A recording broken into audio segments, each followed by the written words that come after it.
તો હવે પાછી આપણે કન્ટિન્યુ કોમેન્ટના રિપ્લાય આવશો. આ બીજો ભાગ છે. હું અત્યારે પોર્ટુગલમાં છું ને મારે ત્યાં જોબ કરવા આવવું હોય તો મારી પાસે હેલ્પ કરજો, બરોબર. ડી મેઘભાઈએ મેસેજ કરેલો છે તો હું તમને એનો પણ જવાબ આપું.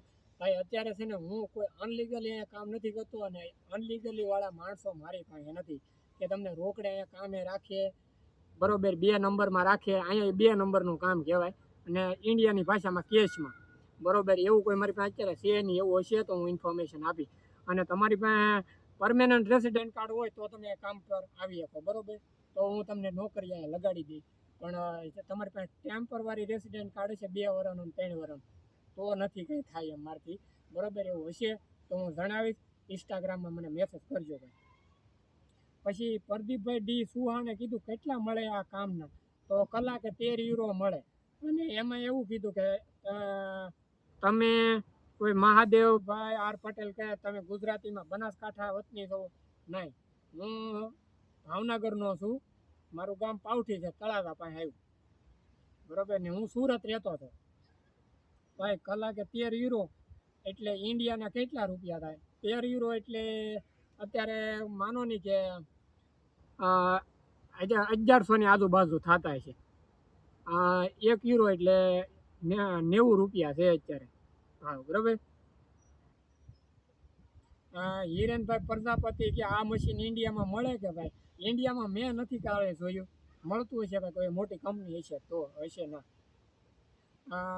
બસરંગ સિંહ સોલંકી છે, કોન્ટેક નંબર આપો ભાઈ. ભાઈ કોન્ટેક નંબર છે ને ઇન્સ્ટામાં કે ફેસબુકમાં મને મેસેન્જરમાં મેસેજ કરજો, હું રિપ્લાય આપીશ. હું અત્યારે વોટ્સઅપ નંબર મારો કોઈને હું શેર નથી કરતો. હાર્દિકભાઈ વઘાસિયા કે આને ગુજરાતમાં ટેકર કવાયત છે. હવે એ શું છું એનો તો મને ન સમજાયું. પછી ઘણા બધા એવું જ લખ્યું ઝાઝા દિવસે ભાઈ તમે દેખાણા. પછી ગુડ જો વિદેશમાં મારું પણ સેટિંગ કરો. નિર્મલભાઈ ચૌધરી કહે છે વિદેશમાં મારું સેટિંગ કરો. ભાઈ સેટિંગ બધાનું આપણે કરવાનું છે, બરોબર. પણ એવો કંઈ રસ્તો હશે તો કરી. કેમ કે ભાઈ નેધરલેન્ડના વિઝા લેવા ને એ બહુ ખતરનાક છે. અહીંયા ખાલી 2 જ ઉપાય છે કે સ્ટડીમાં વહી આવો, એની વર્ષે 13-14 લાખ રૂપિયા જેવી ફી છે, રહેવા ખાવાના અલગથી. અને બીજો ઉપાય છે તમારી પાસે કરોડો રૂપિયા હોય તો બિઝનેસ અહીંયા વિઝા લઈને વહી આવો, બરોબર. બાકી ને ત્રીજો ઓપ્શન છે તમે આઈટી કરેલું હોય, એક્ઝામ્પલ એન્જિનિયરિંગ ને કોમ્પ્યુટર ને એ બધું, બરોબર, સોફ્ટવેર ને એ બધું. હું ભણેલો નથી એટલે મને કાંઈ એટલું બધું ઓલો પ્રોપર હું બોલી નહીં, પણ તમે સમજી જાજો કે હું કહેવા હું માગું, બરોબર. એવી હોય તો તમે આઈટી કંપની ગોતીને એમાં એપ્લાય કરી નાખો. ભાઈ મેં ઇન્ડિયા મેરે ભાઈ की कोई काम बताओ. मोहम्मद भाई अकरम के भाई मैं इंडिया से हूँ, मेरे को भी कोई काम बताओ. भाई काम तो यहाँ बहुत बढ़िया है, बहुत है, लेकिन डॉक्यूमेंट की परेशानी है. પછી બધા વેરી નાઇસ ને ભાઈ. હિતેશભાઈ જોશી દુબઈમાં ક્યાં છો? હું પણ દુબઈમાં છે ભાઈ. હું દુબઈ નથી, હું નેધરલેન્ડ છું.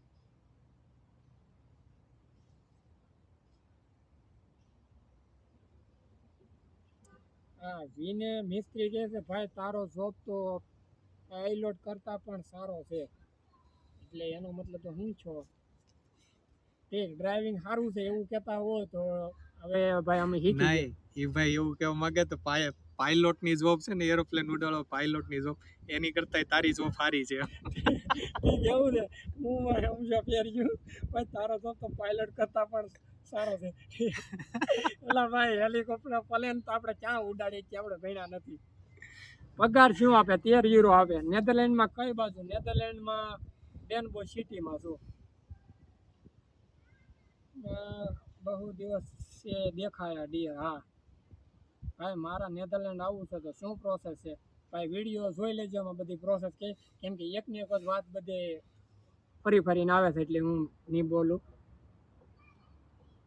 Narendrabhai Savda send me WhatsApp number bro. મેસેન્જરમાં મેસેજ કરજો કે ઇન્સ્ટાગ્રામમાં કરજો.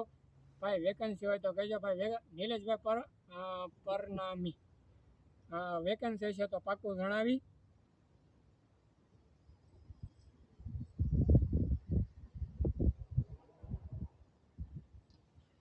કેતનભાઈ જે બોગટિયા એ એવો કહે છે અમે જર્મનમાં એમેઝોનમાં જોબ કરીએ છીએ. બહુ સારી છે જોબ. એમેઝોનમાં તો બધી કન્ટ્રીમાં જોબ સારી છે. બહુ સરસ. આનંદ છો તમે કોમેન્ટ કરી. દાદા દિવસે દેખાણા બધી એમાં તો ઈ જ કોમેન્ટો છે ભાઈ. હરેશભાઈ ડોડિયા કહે છે ભાઈ કયા દેશમાં છો, મારે પણ આવવું છે. ભાઈ હું નેધરલેન્ડમાં છું અને આવવા માટે ઓનલાઈન એપ્લાય કરજો ભાઈ. જય ભોલેનાથ.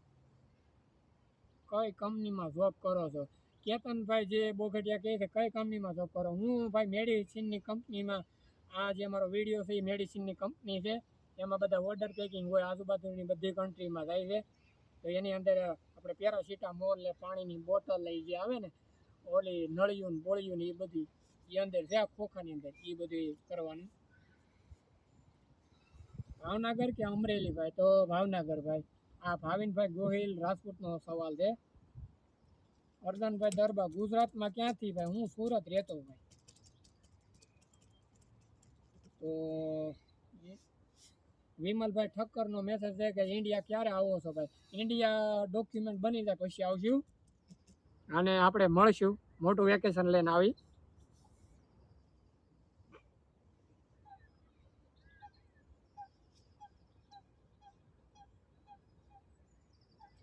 વિનયભાઈ પટેલનું આપણે ખરાબ કોમેન્ટો છે એનો જવાબ આપશું કે વિનયભાઈ પટેલ એવું કહે છે અમારે ત્યાં બિહારી આવું કામ કરે છે. બહુ સરસ ભાઈ, તમારે કરો ને બધા કરતા રહ્યો.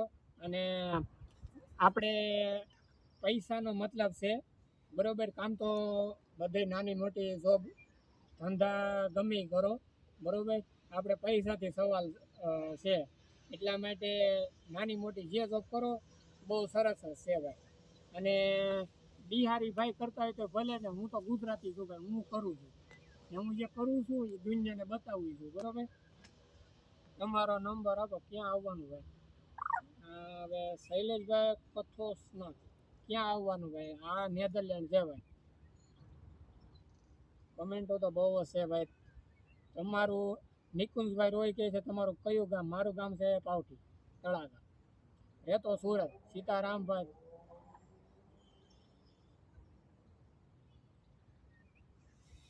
ભાઈ નોકરી મળ પછી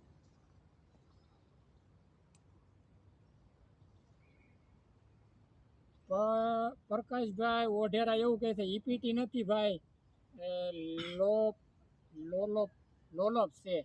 હા તો ભાઈ લોલોપ હશે. અમારે ઈપીટી બોલે છે ને. માવા ખાવા ખાવા દે. માવા તો ભાઈ તમારે તમારી પાસે હોય તો તમે ખાઈ શકો, પણ ગમે ના થૂકી ન હોય એ બધું બાથરૂમમાં થૂકવાનું બરોબર. ત્યાં ને ઓલા ગેંડી બેંડીમાં.